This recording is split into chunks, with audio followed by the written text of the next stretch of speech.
Greetings, people. It's Paul out here at Green Shower Homestead. We're out in the greenhouse.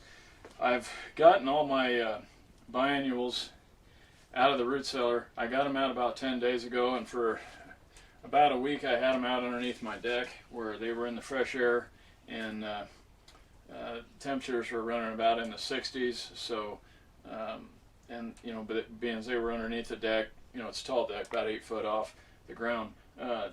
I didn't have to worry about them getting rained on where the bags would fill up with water or anything. So now they're out in the greenhouse.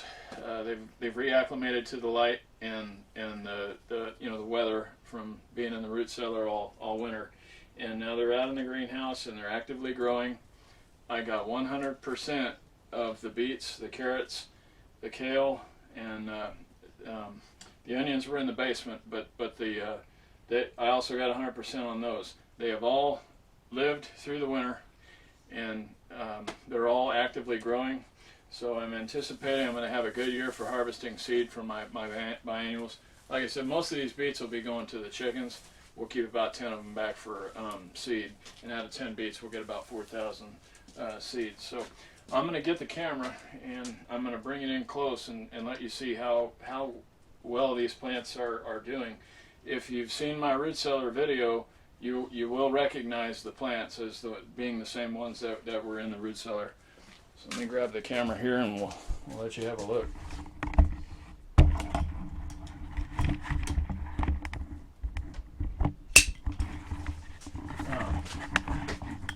First off, let me show you, these are the onions that I started from seed. If you saw my starting onions from seed video, you'll recognize that carton there, and that is where I put my onion seed. I have yellow and red onion seed in there.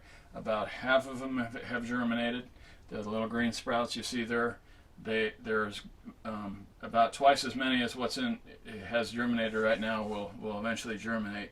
They've just started popping up in the last couple of days. But if you're going to grow onions from seed, that's what you can expect to see. And then those onions right there will be exactly like these onions right here when they're mature.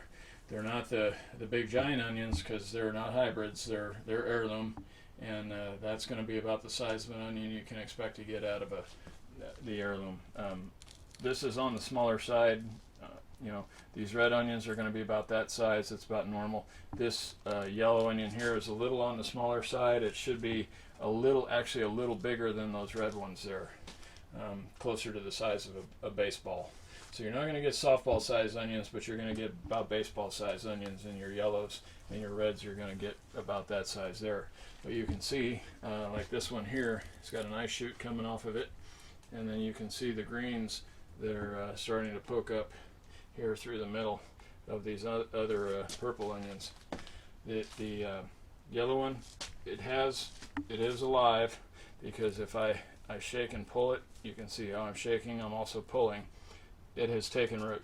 I can't. I could pull that out of the ground, but I'm pulling fairly hard, and that has taken root very nicely. So what I'll do when I'm ready to plant these back out in the garden is I'll take a spoon and get all the way down to the bottom of the bag, and then lift that onion out, and then just replant it back in the garden bed. So same thing here with the carrots. These, you can see. I mean, you know, these tops are just lush and dark green, very, very healthy. This one was, but a mouse got in here and ate the thing off. Man, I hate mice. I've mentioned that. And he gnawed down so close to the carrot, I'm not sure that's gonna regrow. That he chewed that off of there about, I think it's been about 5 days to a week, and I'm not seeing anything coming back. So I think I may have lost that carrot. It really pisses me off because that was a nice one too.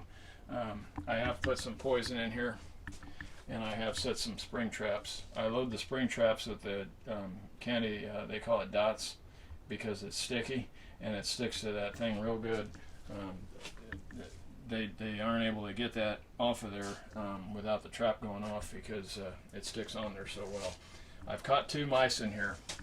I caught a male and a female, and I have a feeling that one of them's the one that did that to my carrots. So I haven't had any other damage to my seedlings in here since I caught the one or those 2. So I think I may have rid myself of the problem. But if you have that problem in your greenhouse, those spring traps work really well for that. So you can see all the beets.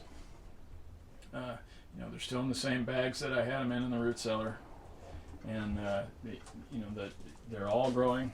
100% of these have new tops on them. And down here we have the kale, and you can see here we've got green coming up on the kale. There's a little bit right here. So the kale is starting to grow as well, and the kale they'll get about 2 feet tall and about a foot wide. Just a big shrub covered with flowers. We'll get a lot of seed from the kale, and then the beets. We have just so many beets. We'll end up with about 4,000 beet seeds. I'll replant 10 of the beets, and we'll end up with 4,000 or 5,000 carrot seeds, depending on whether or not this particular carrot here regrows or not. So that's going to be a big loss in seed if it doesn't. I'm very upset about that. But like I said, you can see how well these have done coming out of the root cellar and now into the greenhouse. So what I'm going to do after I get them back in the garden here about midsummer or so, there will be a nice flower coming off of all of these. And I'll take this camera out into the garden, and I'll show you what that flower looks like. And then in the late summer or early fall, as that flower dies back, then the seed will be exposed. The petals will die back, then you'll be able to see the seed. And I'll take the camera back out when I go to harvest the seed, and I'll show you what that seed looks like growing on the biannual. And then also I'll harvest that seed, and I'll show you exactly what the seed looks like. So that's my plan for this year, and I just wanted to show you what kind of success I had. This is the first year we used the root cellar. Obviously it's a winner. It did exactly what it was supposed to do. It's actually exceeded my expectations. So I'm real excited about that, and I'm looking forward to many years of good use of that root cellar, and then being able to get my biennials back in and really build up my seed storage. So this is Paul at Greenshire. I appreciate you watching. If you like the video, please subscribe and click the like button, and we'll see you next time at Greenshire Homestead.